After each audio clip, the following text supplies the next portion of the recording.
रवि पढ़ाई में तेज था।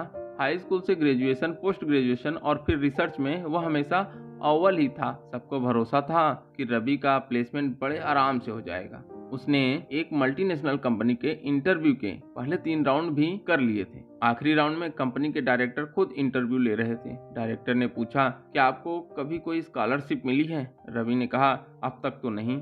डायरेक्टर ने फिर सवाल किया, स्कूल की फीस कैसे जमा की आपने? क्या आपके पिता घर के खर्च संभालते थे? तो रवि ने कहा, मैं 1 साल का था तभी मेरे पिता का देहांत हो गया था, जिसके बाद घर का खर्च मेरी माँ पर निर्भर था। डायरेक्टर ने पूछा, क्या करती हैं आपकी माँ? रवि ने बताया, सर वह लोगों के घरों में कपड़े धोती है।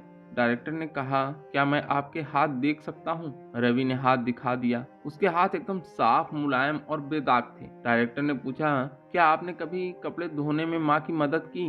रवि ने कहा, मैंने कोशिश की लेकिन माँ चाहती थी कि मैं सिर्फ पढ़ाई पर ध्यान दूं। डायरेक्टर ने कहा, आज मेरा एक काम करोगे? घर जाकर अपनी माँ के हाथ अच्छे से साफ करना, फिर कल आकर सुबह मुझसे मिलना। रवि खुश था, उसे चैन की पूरी उम्मीद थी। घर लौटकर उसने माँ से कहा, आज मैं आपके हाथ धोना चाहता हूँ। यह सुनकर माँ को अच्छा लगा लेकिन थोड़ा अटपटा भी। रवि ने देखा कि उसकी माँ के हाथों में झुर्रियां पड़ गई थीं और कई जगह से कटे हुए थे और कई जगह गड्ढे भी पड़े थे। रवि की आंखों में आंसू बहने लगे। पहली बार अपने हाथों में माँ के हाथों को पकड़कर वह उनका दर्द महसूस कर पा रहा था। उसको समझ आ गया था उसकी फीस माँ कैसे चुका रही थी। उस दिन बाकी के बचे हुए सारे कपड़े खुद रवि ने धोए। रात में काफी देर तक रवि और उसकी माँ बातें करते रहे। अगले दिन जब रवि डायरेक्टर के पास पहुंचा तो डायरेक्टर उसकी सूजी हुई आंखों को देखकर पूरी कहानी समझ गया। उसने रवि से पूछा कि कल के अनुभव से आपने क्या सीखा? रवि ने कहा, मुझे इस बात का एहसास हुआ कि मैं